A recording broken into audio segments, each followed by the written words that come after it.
আসসালামু আলাইকুম, স্বাগত জানাচ্ছি RTV দুপুরের সংবাদে। আপনাদের সাথে আছি আমি সালিহা পারভিন সাথী। উন্নত চিকিৎসার জন্য বিএনপি চেয়ারপারসন বেগম খালেদা জিয়া আজ রাত 10টায় লন্ডনের উদ্দেশ্যে ঢাকা ত্যাগ করবেন। সেখানে তিনি লন্ডন ক্লিনিকে ভর্তি হবেন। সাবেক প্রধানমন্ত্রীকে নেওয়ার জন্য কাতার আমিরের বিশেষ বিমান এয়ার অ্যাম্বুলেন্স ঢাকায় পৌঁছেছে। গুলশানে দলীয় চেয়ারপারসনের রাজনৈতিক কার্যালয় সংবাদ সম্মেলনে এ তথ্য জানান ব্যক্তিগত চিকিৎসক ও স্থায়ী কমিটির সদস্য ডক্টর AZM জাহিদ হোসেন। সুস্থ হয়ে দেশে ফেরার জন্য দেশবাসীর দোয়া চেয়েছেন বেগম খালেদা জিয়া। খান আলমিনের রিপোর্টে দেখব বিস্তারিত। 2018 সালের 8 ফেব্রুয়ারি জিয়া অরফানেজ ট্রাস্ট দুর্নীতি মামলায় যেদিন রায় হয়েছিল সেদিন পায়ে হেঁটে আদালতে গিয়েছিলেন বেগম খালেদা জিয়া। 1 বছর পরই তাকে বঙ্গবন্ধু শেখ মুজিব মেডিকেল বিশ্ববিদ্যালয় হাসপাতালে নেওয়া হয় হুইল চেয়ারে করে। তারপর যতই সময় গড়িয়েছে ততই স্বাস্থ্যের অবনতি হয়েছে বেগম জিয়ার, যার পরিপ্রেক্ষিতে 2021 সালের 10 মার্চ থেকে মাঝে মাঝেই এভারকেয়ার হাসপাতালে ভর্তি হতে হয়েছে তাকে।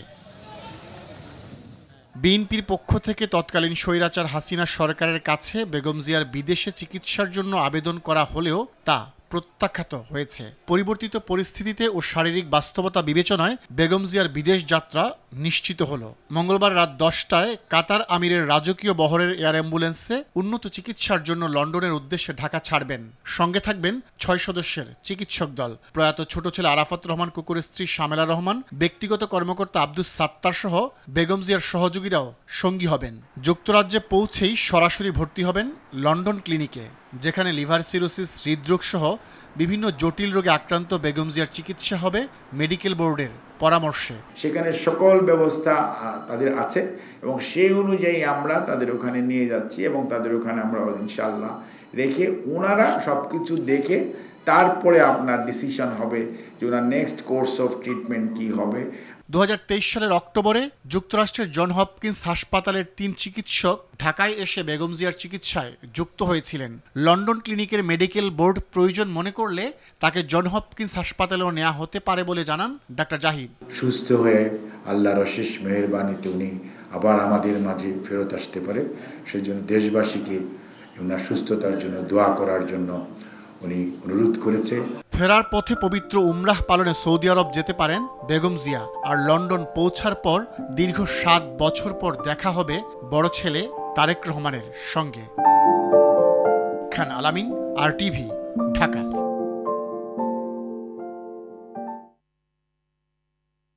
গুলশান বিএনপি চেয়ারপারসন বেগম খালেদা জিয়ার বাসভবনের সামনে আছেন সহকর্মী আশিকুল আলম, সরাসরি যুক্ত হচ্ছে সেখানে।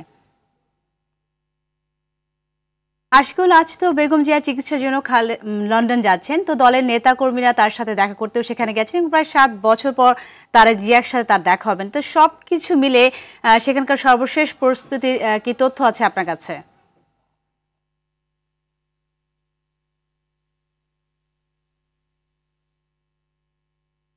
যে দলীয় নেতাকর্মীরা তার সাথে সাক্ষাৎ করতে আসছেন, আসলে বিষয়টি এরকম না।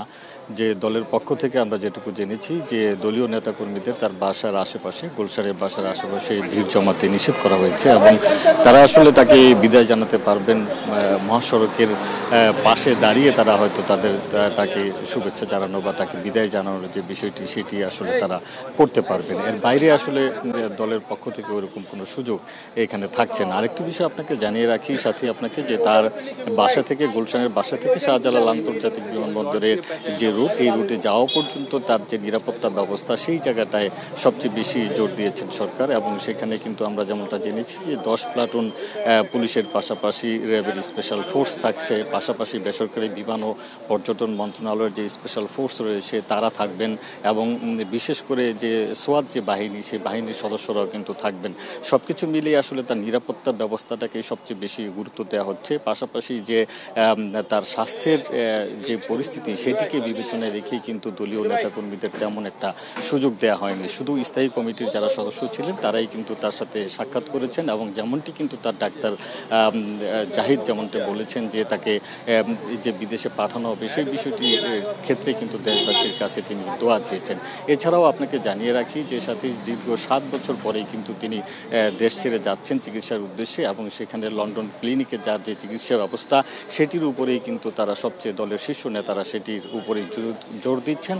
পাশাপাশি বিএনপির যিনি ভারপ্রাপ্ত চেয়ারপারসন তারেক রহমান, তিনিও কিন্তু এই বিষয়টির উপর সবসময় নজরদারি এবং খোঁজখবর রাখছেন এবং সেখানে যাওয়ার পরেই কিন্তু দীর্ঘ 7 বছর পরে বিএনপি ভারপ্রাপ্ত চেয়ারম্যান তারেক রহমানের সাথে কিন্তু তার দেখা হবে এবং সেখানে এই তাদের কুশল বিনিময় হবে দীর্ঘ সময় পর। সেটির উপরেও কিন্তু সবাই আসলে দলীয় নেতাকর্মীরা এবং তার পরিবারের সদস্য যারা রয়েছেন, বিশেষ করে কোকর যিনি স্ত্রী, তিনিও কিন্তু তার সাথে যাচ্ছেন সফরসঙ্গী হিসাবে। সেই জায়গায় কিন্তু তারা পারিবারিক যে একটা বন্ধন, সেই জায়গায় তারা মিলিত হবেন, সেটি নিয়েও কিন্তু সবাই একটা উৎসুক একটা পরিস্থিতির মধ্যে আছেন। এবং সবচেয়ে বেশি যেটি এখনকার সময় সবচেয়ে বেশি যে আলোচিত, যেটি কিন্তু তার যাওয়ার আগ পর্যন্ত কিন্তু সেনাপ্রধান এবং তার স্ত্রী সহ তার সাথে দেখা করেছিলেন, দেশের সার্বিক যে পরিস্থিতি সেটির বিষয়ে কিন্তু আলোচনা করেছিলেন। সবকিছু মিলিয়ে আসলে এখন এই পরিস্থিতি কিন্তু অন্তর্বর্তীকালীন সরকারের পরবর্তী সময়টায় এখন কিন্তু সবার নজর কিন্তু বিএনপি চেয়ারপারসন খালেদা জিয়ার দিকে এবং সেটির উপরেই কিন্তু সবার এবং দেশ বিদেশে সবাই কিন্তু এই বিষয়টির উপর নজর রাখছেন। যেটুকু জেনেছি সর্বশেষ যে রাত 8টা নাগাদ তিনি তার এই গুলশানের বাসা থেকে বের হবেন এবং 9টার মধ্যেই কিন্তু শাহজালাল আন্তর্জাতিক বিমানবন্দরে পৌঁছাবেন এবং সেখানে তার এয়ারপোর্টের যে কার্যক্রম সেটি পরেই কিন্তু তিনি কাতারের যে আমিরের দেয়া যে এয়ারবাস সেটিতেই কিন্তু এয়ার অ্যাম্বুলেন্স সেটিতেই কিন্তু তিনি তার যাত্রা শুরু হবে। তো সাথী, এই ছিল আমার কাছে রাজধানী গুলশান থেকে। অসংখ্য ধন্যবাদ আপনাকে। ন্যাশনাল লাইফ ইন্স্যুরেন্স আন্তর্জাতিক সংবাদ। চীনের পাহাড়ি অঞ্চল তিব্বতে ভূমিকম্পে নিহতের সংখ্যা বেড়ে 53 জনে দাঁড়িয়েছে। মঙ্গলবার সকালে সেখানে 7.1 মাত্রার শক্তিশালী ভূমিকম্প আঘাত হানে। এতে আহত হয়েছেন আরও অন্তত 62 জন। এদিন নেপালেও 7.1 মাত্রার ভূমিকম্প আঘাত হানে। এছাড়া ভূমিকম্প অনুভূত হয় ভারত, ভুটান এবং বাংলাদেশেও। ইমতিয়াজ আহমেদের রিপোর্ট। স্থানীয় সময় মঙ্গলবার সকালে শক্তিশালী 7.1 মাত্রার ভূমিকম্প আঘাত হানে চীনের পাহাড়ি অঞ্চল তিব্বতে। এতে অন্তত 53 জন নিহত এবং 62 জন আহত হয়। হতাহতের সংখ্যা আরও বাড়ার আশঙ্কা করা হচ্ছে। শক্তিশালী এ ভূমিকম্পে কেঁপে ওঠে তিব্বতের সিগাৎসে শহর। বার্তা সংস্থা সিনহুয়া বলছে, ভূমিকম্পের উৎপত্তিস্থল ছিল তিব্বতের রাজধানী লাসা থেকে প্রায় 50 মাইল পশ্চিমে। ভূমিকম্পের আঘাতে অন্তত 1000 ঘরবাড়ি ক্ষতিগ্রস্ত হয়েছে। ক্ষতিগ্রস্ত এলাকায় উদ্ধার অভিযানে নেমেছে চীনের বিমান বাহিনী। এভারেস্ট পর্বতশৃঙ্গের পাশে অবস্থিত তিব্বতের তাপমাত্রা হিমাঙ্কের নিচে থাকায় উদ্ধার অভিযানে বেশ বেগ পেতে হচ্ছে। ভূমিকম্পটি এতটাই শক্তিশালী ছিল যে এটি নেপাল, ভারতের কিছু অংশ এবং বাংলাদেশেও অনুভূত হয়। নেপালে শক্তিশালী কম্পন অনুভূত হলেও সেখানে কোনো ধরনের ক্ষয়ক্ষতির খবর পাওয়া যায়নি। তিব্বত অঞ্চলের সবচেয়ে উঁচু এই এলাকাতে প্রায় 62,000 মানুষের বসবাস। এটি মাউন্ট এভারেস্টের চীনা অংশে অবস্থিত। ইমতিয়াজ আহমেদ, RTV।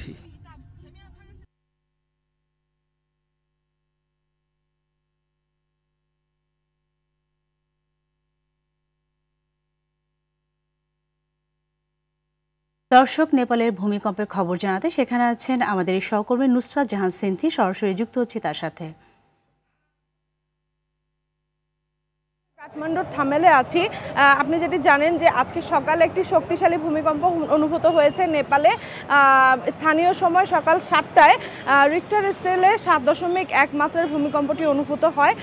যেহেতু সকালের সময় ছিল, সকাল 7টা ছিল, বেশিরভাগ লোকে এই সময় ঘুমের মধ্যে ছিল। তো এই কারণে নর্মাল যারা বাইরে ছিল, যারা জেগে ছিল বা কাজের মধ্যে ছিল, তাদের মধ্যে উত্তেজনা বিরাজ করে। তবে যে পরিমাণ বড় মাত্রার ভূমিকম্প অনুভূত হয়েছে সে অনুযায়ী ততটা এখানে অস্থিরতা আমরা দেখতে পাইনি। এরপর থেকে আমরা স্থানীয় লোকজনের সাথে কথা বলেছি। তো আমরা যতটা জানতে পেরেছি যে এখানে তেমন বড় ধরনের কোনো ক্ষয়ক্ষতি হয়নি। আর এছাড়া ভূমিকম্পের পর থেকে সকালে কিছুটা অস্থিরতা থাকলেও সকালের পর থেকে দুপুরে আপনি দেখতে পাবেন আমার পিছনে স্বাভাবিক জনজীবন। এখানে দোকানপাট সব খোলা, গাড়ি ঘোড়া স্বাভাবিকভাবে স্বাভাবিকভাবে চলাচল করছে, দৈনন্দিন জীবন খুবই স্বাভাবিক। এছাড়া এখানকার লোকজনের সাথে কথা বলে আরেকটা বিষয় আমরা জানতে পেরেছি যে এখানে প্রায় এরকম ছোটোখাটো ভূমিকম্প হয়ে থাকে, যে কারণে তারা বিষয়টা নিয়ে অতটা অস্থির বোধ করে না।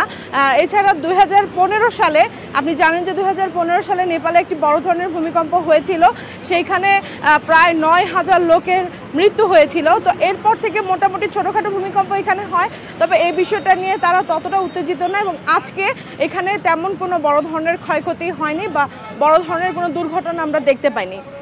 ধন্যবাদ। দর্শক, নেপাল থেকে ভূমিকম্পের খবর জানাচ্ছিলেন নুসরাত জাহান সিনথি। এদিকে রাজধানী ঢাকা সহ দেশের বিভিন্ন স্থানে ভূমিকম্প অনুভূত হয়েছে। আবহাওয়া অধিদপ্তরে ভূমিকম্প পর্যবেক্ষণ ও গবেষণা কেন্দ্র বলেছে, ভূমিকম্পটির উৎপত্তিস্থল চীনে, এর মাত্রা 7.1। সকাল 7টা 5 রাজধানী সহ দেশের বিভিন্ন স্থানে ভূমিকম্প অনুভূত হয়। মার্কিন ভূতাত্ত্বিক জরিপ সংস্থা বলছে, নেপালের লবুজে পর্বত থেকে 93 কিলোমিটার উত্তর পূর্বে ছিল ভূমিকম্পের কেন্দ্রস্থল। তবে কম্পনের জেরে বাংলাদেশে ক্ষয়ক্ষতির কোনো তথ্য এখন পর্যন্ত পাওয়া যায়নি।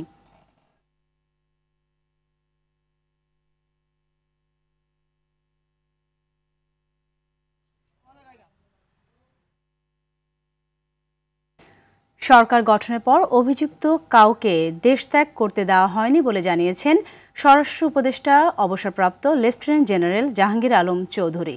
দুপুরে পুলিশের স্পেশাল ব্রাঞ্চ এসবি এর কার্যালয় পরিদর্শন শেষে এই মন্তব্য করেন তিনি।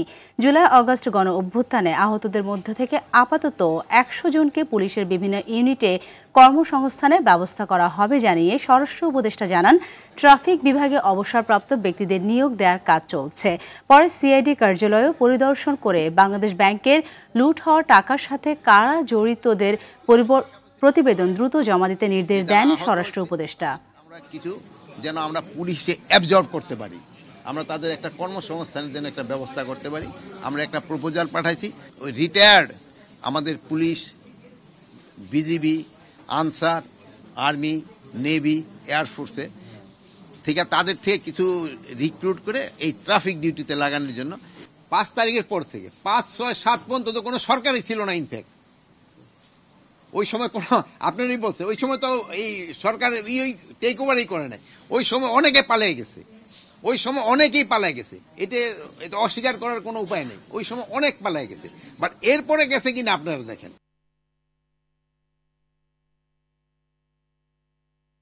গণ অভ্যুত্থান পরবর্তী সময়ে ব্যাংকের সংকট অনেকটাই কাটিয়ে ওঠা সম্ভব হয়েছে বলে জানিয়েছেন বাংলাদেশ ব্যাংকের মুখপাত্র হোসনে আরা শিখা। এই মুহূর্তে মুদ্রাস্ফীতি নিয়ন্ত্রণ করাই বাংলাদেশ ব্যাংকের মূল লক্ষ্য বলেও জানান তিনি। দুপুরে বাংলাদেশ ব্যাংকের সংবাদ সম্মেলনে পণ্য আমদানি বেড়েছে জানিয়ে তিনি পণ্যের সাপ্লাই চেইন নিয়ন্ত্রণে সরকারকে এগিয়ে আসা আহ্বান জানান। ব্যাংকের টাকা পাচার রোধে 3টি টাস্ক ফোর্স কাজ করছে বলেও জানান তিনি।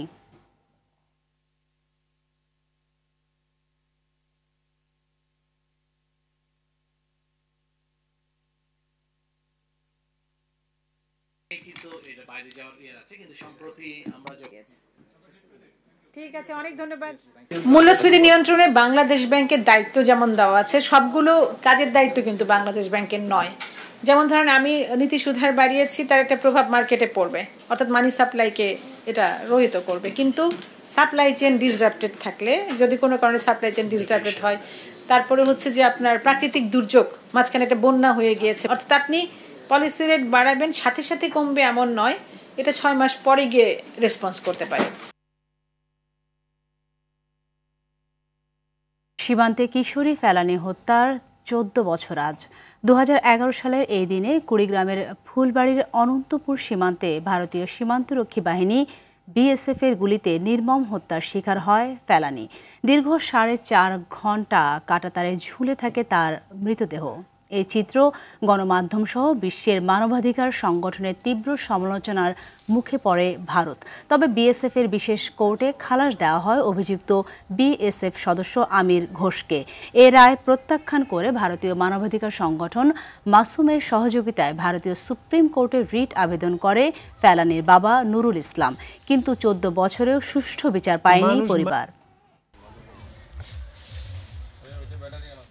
মানুষ মায়েরা একটা নিয়ে শিশু মায়েরা সে কিভাবে খালাস, ওটা বিচার কোনো ওর কোর্ট কোর্ট হতে লাগবে যেরকম একটা মানুষ মেরে ফেলালে তারও জানি একটা সর্বোচ্চ শাস্তি হয়।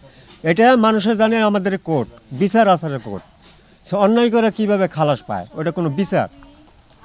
এটা আমি কিছুতেই মানি না। আমি চাই যে ভূমি গোস্বামীর সর্বোচ্চ শাস্তি হোক।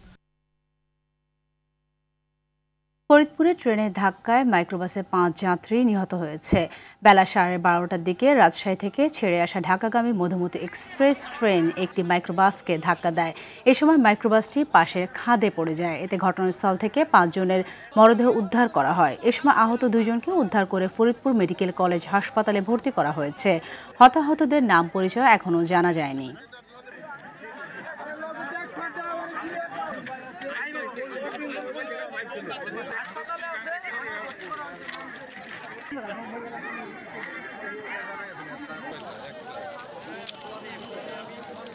আসার সময় না দিছে হরেন, এই কোনো অবস্থায় আমরা আশেপাশের লোক জানতে পারি না এই ট্রেন আসতেছে। গাড়িটা বাড়ির মধ্যে আংশিক নিমজ্জিত আছে, উল্টে আছে। গাড়িটা আমরা সোজা করব। দেখলাম যে 5 জন মারা গেল, 4 জন স্পট ডেড, 1 জন হসপিটালে। আমরা যেটা দেখলাম এখানে আসলে রেলের যে নিরাপত্তা ব্যবস্থা একটা দরকার। যারা নিহত হয়েছে তাদের আমরা খোঁজ খবর নিয়ে তারা সম্ভবত যেটা জানলাম নারায়ণগঞ্জে।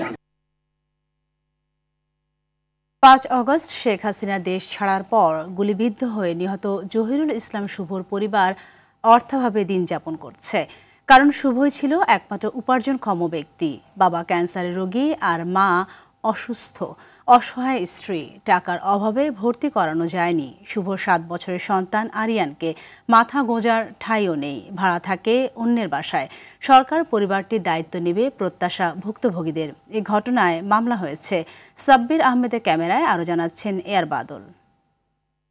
মানুষ এইভাবে গুলি করে না, যেভাবে গুলিটা করছে এই জায়গাটা এত বড় গর্ত হয়ে বেরিয়েছে। একমাত্র বুকের ধনকে হারিয়ে মায়ের বিলাপ। রাজধানীর উত্তরায় 5 আগস্ট মাথায় গুলি লেগে মারা যান জহিরুল ইসলাম শুভ।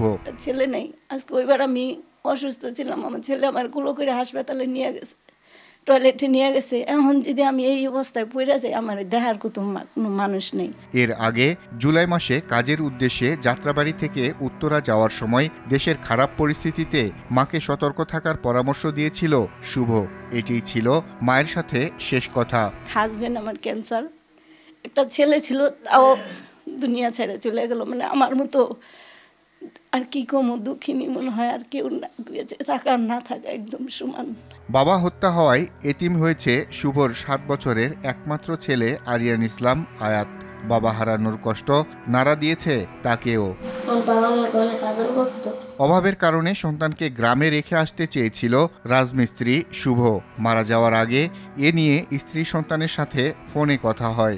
শেষ দেখা হয়নি তাদের। জানুয়ারিতে আয়াতকে মাদ্রাসায় ভর্তি করাতে চেয়েছিল। জানুয়ারি এসেছে ঠিকই, আয়াতও ভর্তির অপেক্ষায়। কিন্তু বাবা তো আর ফিরবে না। কে দায়িত্ব নিবে এই এতিম সন্তানের? সরকারের কাছে আবেদন যাতে আমার এই ছেলেটাকে মানুষের মতো মানুষ করতে পারি। আমি জানি না, আমার মাথার উপরে এখন ছাদ নাই, আমার শ্বশুর অসুস্থ, আমার শাশুড়ি অসুস্থ। অসুস্থ শরীর নিয়েই পেটের জন্য 4 জনের সংসারে আয়ের চেষ্টা করেন শুভর মা নাজমা বেগম। যা আয় হয় তা দিয়ে খেয়ে না খেয়ে চলে সংসার। আবার মনে করেন ঘরে আমার সংসারও দেখতো। এ ঘটনায় সাবেক প্রধানমন্ত্রী শেখ হাসিনাকে প্রধান আসামি করে মামলা করেছেন শুভর দুলাভাই। তার বর্ণনা অনুযায়ী ঘাতকরা শুভকে স্নাইপার দিয়ে নিখুঁত নিশানায় হত্যা করে। আর যেন এমন জুলাই আগস্ট ফিরে না আসে, কোনো সন্তান এতিম না হয়, স্ত্রী বিধবা না হয়, মা সন্তানহারা না হয়, হত্যাকারীরা যেন সর্বোচ্চ শাস্তি পায়, সেই প্রত্যাশা সবার। এআর বাদল, RTV, ঢাকা। মুসলমানদের মধ্যে অনৈক্য সৃষ্টি হয় এমন কথা কাজ থেকে বিরত থাকতে ইমাম ও খতিবদের প্রতি আহ্বান জানালেন বাংলাদেশ জামায়াতে ইসলামের আমির ডাক্তার শফিকুর রহমান। রাজধানী ইঞ্জিনিয়ার্স ইনস্টিটিউশনে বাংলাদেশ মসজিদ মিশনের জেলা পর্যায়ে ইমাম ও খতিব প্রতিনিধি সম্মেলনে তিনি একথা বলেন। মসজিদ মিশনের মহাসচিব খলিলুর রহমান মাদানির সঞ্চালনায় সম্মেলনে সভাপতিত্ব করেন মিশনের সভাপতি অধ্যক্ষ জয়নুল আবেদিন। রাষ্ট্র ও সমাজ জীবনে ইসলাম ইসলামের বিকৃত ব্যাখ্যা দূর করতে ইমামদের এগিয়ে আসা আহ্বান জানান জামায়াতের সেক্রেটারি জেনারেল অধ্যাপক মিয়া গোলাম পরোয়ার। ঈমান হারানোর জন্য এটাই যথেষ্ট যে একজন ফাসিক তার কাছে কোনো নাবা কোনো সংবাদ নিয়ে এসেছে আর বাস বিচার না করে সেটা কবুল করে নিয়েছে। বাস বিচার না করে আল্লাহর রাস্তা কারো ব্যাপারে কোনো ধারণা নেবেন না, কোনো মন্তব্য করবেন না, নাইলে আপনি মোটামুটি নিশ্চিত থাকতে পারেন যে আপনাকে লজ্জিত হতে হবে দুনিয়া আখিরাত দুই জায়গায়।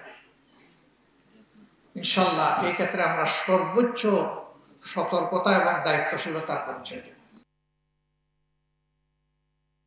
বাংলাদেশের জলসীমার মধ্যে অবৈধভাবে মৎস্য আহরণের সময় আটক ভারতীয় ৯৫ জেলেকে ফেরত দিয়েছে কোস্টগার্ড। একই সঙ্গে ভারতে আটক ও আশ্রয়ে থাকা ৯০ বাংলাদেশি জেলে ও নাবিককে ফেরত আনা হয়েছে। মঙ্গলবার সকালে চট্টগ্রামের পতেঙ্গায় বাংলাদেশি জেলেদের বোটসহ তাদের স্বজনদের কাছে হস্তান্তর করা হয়। চট্টগ্রাম থেকে সাইফুল মাহমুদের তথ্যছবিতে জানাচ্ছেন ইমরুল কায়েস।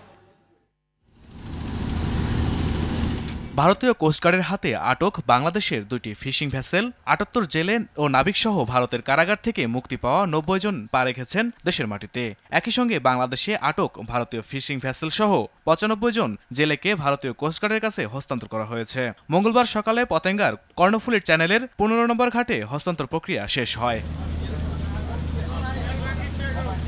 বাংলাদেশ কোস্টগার্ডের মিডিয়া কর্মকর্তা মোহাম্মদ সিয়ামুল হক জানান, এমভি লায়লা ২ এবং এমভি মেঘনা ৫ নামের দুইটি ফিশিং ভেসেল সহ ভারতে আটক ও আশ্রয় নেয়া ৯০ বাংলাদেশিকে ফেরত দিয়েছে ভারতীয় কোস্টগার্ড। এসব স্বজনদের পেয়ে বন্দর এলাকা পরিণত হয় মিলন মেলায়। জেলেরা জানায়, পররাষ্ট্র মন্ত্রণালয়ের উদ্যোগে দ্বিপাক্ষিক সমঝোতার মাধ্যমে আটকে থাকা জেলেদের বন্দি বিনিময় করা হয়।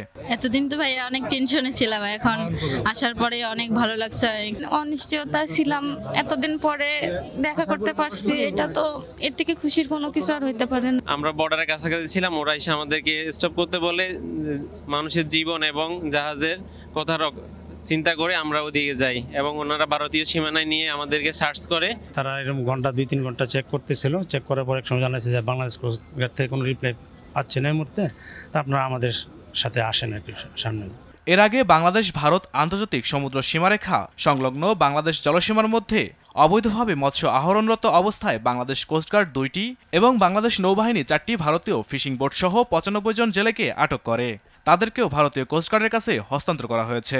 তাদেরকে আমরা গত রাতে চিরঙে নিয়ে আসি এবং তাদেরকে আমরা ইতিমধ্যে তাদের পরিবারের নিকট হস্তান্তর করেছি। তো সবার সম্মিলিত সমন্বয় এবং সহযোগিতায় আমরা এই কাজটি সফলভাবে সম্পন্ন করতে পেরেছি এবং আমি বাংলাদেশ সরকারের পক্ষ থেকে এবং পররাষ্ট্র মন্ত্রণালয়ের পক্ষ থেকে সংশ্লিষ্ট সবাইকে আন্তরিক ধন্যবাদ জানাই। ইমরুল কায়েস, আরটিভি। দুপুরের সংবাদ এ পর্যন্ত। জেলা সংবাদ বিকেল ৫:৩০টায় দেখার আমন্ত্রণ রইল। ধন্যবাদ সবাইকে।